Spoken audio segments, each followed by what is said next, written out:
என் வாழ்க்கையிலையும் ஜெயம் வேணும்னா தேவன் பேசின வார்த்தைக்கு நீ கீழ்ப்படிய ஆரம்பிக்கும் போது, விசுவாசிக்க ஆரம்பிக்கும் போது, அங்கே பாவம் தொடர்வது இல்லை, அங்கே மரணம் தொடர்வது இல்லை, அங்கே பாதாளம் வருவது இல்லை. பாதாளத்துக்கு யாரை போய் ஆண்டவர் பார்க்க போனார் தெரியுமா? நோவா காலத்தில் மழை வருதுன்னு அவன் ஒரு உண்மையை சொல்லும்போது அதை யாருமே விசுவாசிக்காமல், அதை யாருமே நம்பாமல், அதுக்கு கீழ்ப்படியாமல் போனவங்க தான் பாதாளத்தில் இருந்தாங்க. யார் எழுதுறா? பேதுரு எழுதுறாரு. அல்லேலூயா.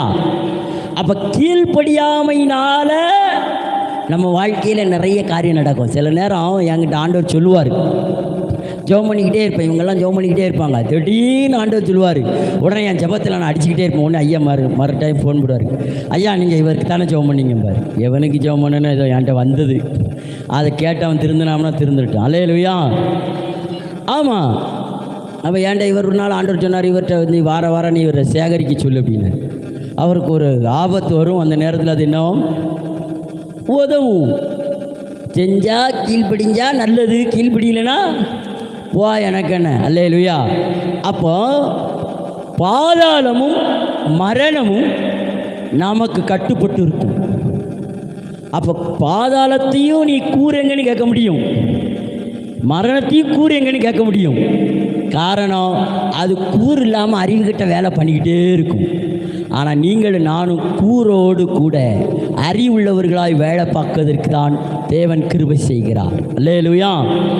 பாருங்க, இது தந்திரமா என்ன சொல்லுது? பெண்ணே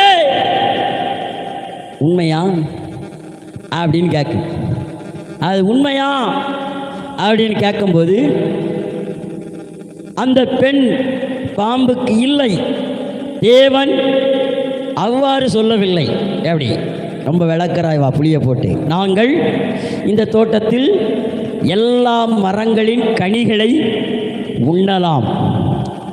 அடுத்து ஒரு இக்கண்ணாவும் ஆணாவும் வைக்கா.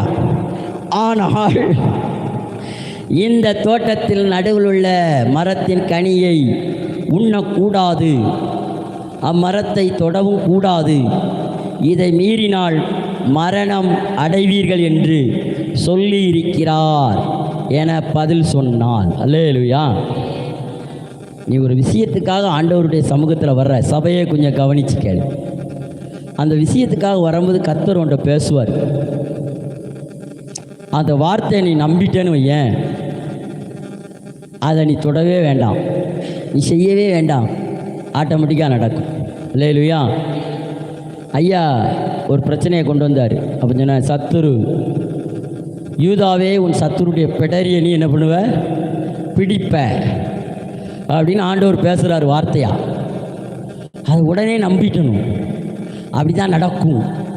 அப்படி நீங்கள் விட்டுட்டீங்கன்னா உங்களுக்கு அவங்க மேலே என்ன பிரச்சனை, என்ன எந்த வேலை என்ன வராது. இப்போ பாருங்கள், அவருடைய சத்துருடைய பிடரி இன்னைக்கு வேலை செய்தா இல்லையா? வேலை செய்தா. அப்போ கர்த்தருடைய வார்த்தையை நம்ம ஆணித்தரமாக இன்னைக்கு கர்த்தர் நம்மகிட்ட என்ன பேசினாரோ அதுக்கு கீழ்ப்படியணும். இன்னைக்கு என்ன பேசினாரு?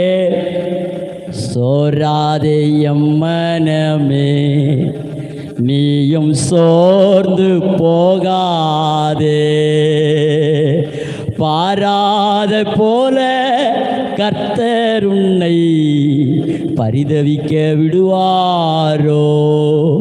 இப்போ நீங்கள் என்ன நினச்சிட்டீங்க தெரியுமா? எனக்கு இப்படி ஒரு சோதனை வந்துட்ட, எனக்கு இப்படி ஒரு பிரச்சனை வந்துட்ட, இதே தான் நீ நினச்சிக்கிட்டு இருப்ப. ஆனால் நான் சொல்கிறேன், நீ அதை நினைக்காத. சோதனையை நினச்சேன்னா பிலிப்பியர் 4:4 என்ன பண்ண முடியாது? வேலை செய்யாது. கர்த்தர் எனக்கு என்ன சொன்னார் முடிவில்? பிலிப்பியர் 4:4 என்னது கேளு, கர்த்தருக்குள் எப்பொழுதும் சந்தோஷமாயிரியேன். உன் சந்தோஷத்தை ஏன் அடுத்தவனுக்கு கொடுக்க? அல்லேலூயா. எப்பொழுதும் சந்தோஷமாயிரு. எப்பொழுதும், மறுபடியும் சொல்லுகிறேன், சந்தோஷமாயிருங்கள். உங்கள் சந்தோஷத்தை கெடுப்பதற்கு பிசாசு 2 கொம்பு வச்சுக்கிட்டு வரமாட்டான். சில பூச்சிகள் மூலமாய் வருவான், சில பிரச்சனைகள் மூலமாய் வருவான். ஆனால் நீங்கள் என்ன பண்ணக்கூடாது? அந்த சந்தோஷத்தை கெடுக்க கூடாது. அல்லேலூயா, அல்லேலூயா.